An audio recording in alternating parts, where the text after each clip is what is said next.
Благоевград играта за Асен и Васко. Слушай!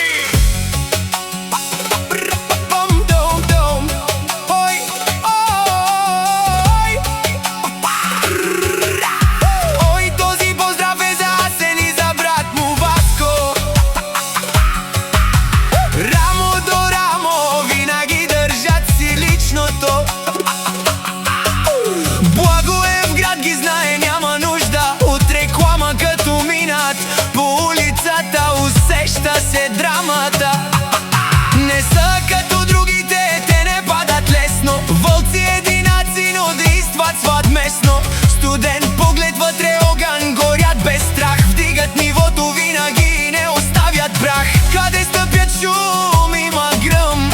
Времето спираш, чуваш техния ръм. Фамилията тежи, това не е игра. Благоевград ги помнят, това е съдба. Асен и Васко гърмат Благоевград. Вълци единаци, но вървят пак заедно пак. Където минат буря, няма как да спрят. Пак им върви, пак са горе, няма кой да ги хване назад.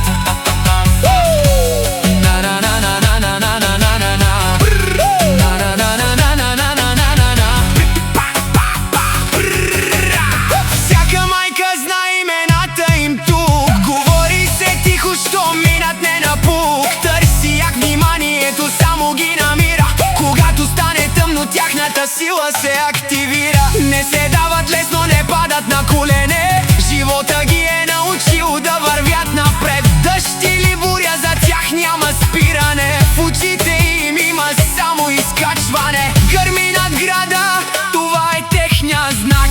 Идват ти оставят следа пак. Не са просто имена, те са легенда жива. Благоевград ги носи сила, само да им избухва дима. Асен и Васко гърмат Благоевград. Вълци единаци, но вървят пак заедно пак. Където минат буря, няма как спрат. Пак им върви, пак са горе, няма кой да ги хване назад.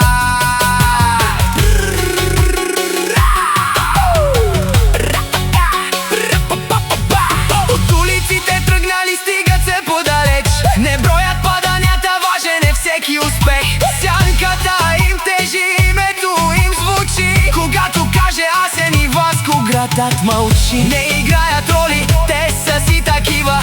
Истински сурови, енергия дива. Ден след ден изграждат свой пътник. Ни чакат шанс, те сами го създават тук. И пак гърми небето над Благоевград. Нощен двама братия вървият и не гледат обратно. Въобще това е тяхното време, това е момента.